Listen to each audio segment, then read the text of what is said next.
Metropolis, a film by director Fritz Lang in 1927 during the Expressionist film movement, features a city of futuristic dystopia where the people above ground live in luxury and an enjoyable, comfortable life, while the people who help power the city, its workers, live underground in poverty.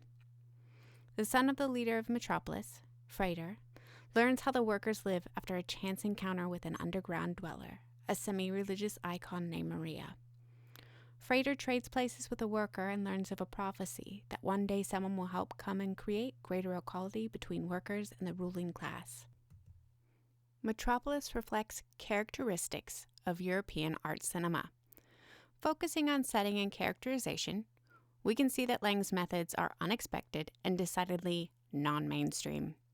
We can prove that Metropolis gives proxy to exaggeration and symbolism, which was popular in German Expressionism, instead of the traditional approach. To comprehend this argument, we must first define what European art cinema is.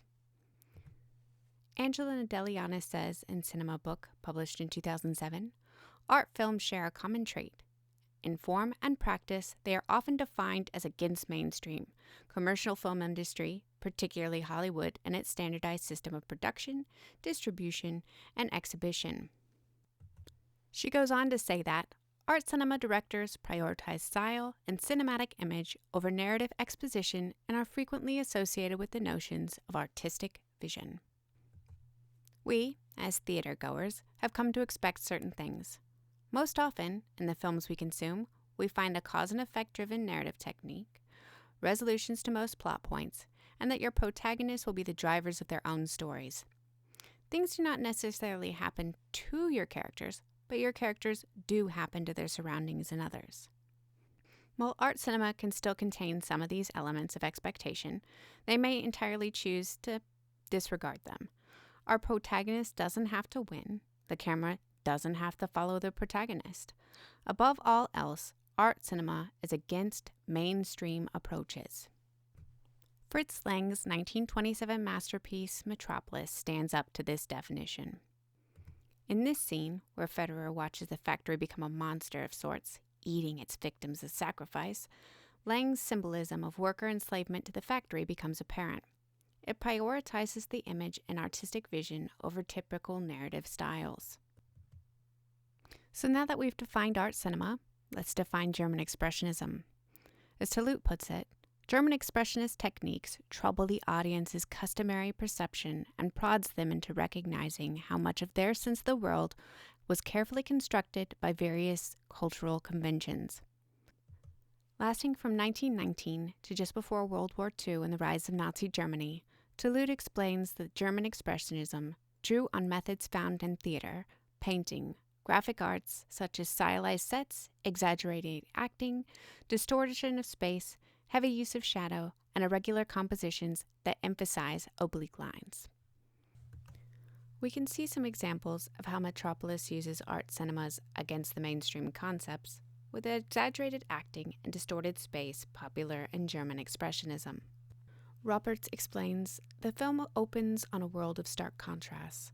While the faceless, nameless workers march to their shifts, serving insatiable machinery in the bowels of the city, the rich and the powerful frolic in pleasure parks, literally high above their heads. Heads bowed low, eyes averted, they make their way down to where they live, the underground. After the lift finishes its slow descent, eyes still at the ground, you can get a sense of just how immense the ceilings and the space is. Those towering buildings in this underground city that the workers live in dwarf the poor lowly workers. Those sharp edges and great heights illustrate how small and insignificant the people above believe these factory workers to be. Observe in this next scene more overacting and dark, strangely proportioned settings used in German Expressionist films.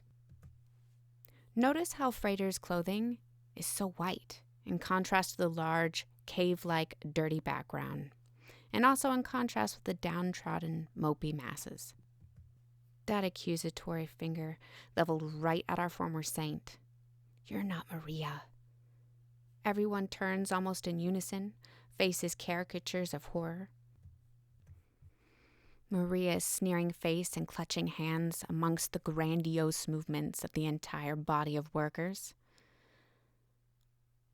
Frater, trying desperately to explain that this isn't their savior.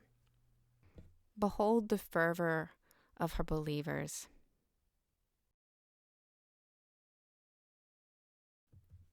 At the end of our major fight scene, we see our victim, the worker who traded places with Frater. Nice clean Frater holding a dirty, dying man. Those tilted, spiky, bright white crosses serve as a background to our death scene. Our worker, in soap opera-like death throes, recognizes his mediator. We see now that Metropolis reflects characteristics of art cinema. It gives proxy to exaggeration and symbolism popular in German Expressionism, both in acting and setting, instead of the more traditional narrative approach. Metropolis is art cinema.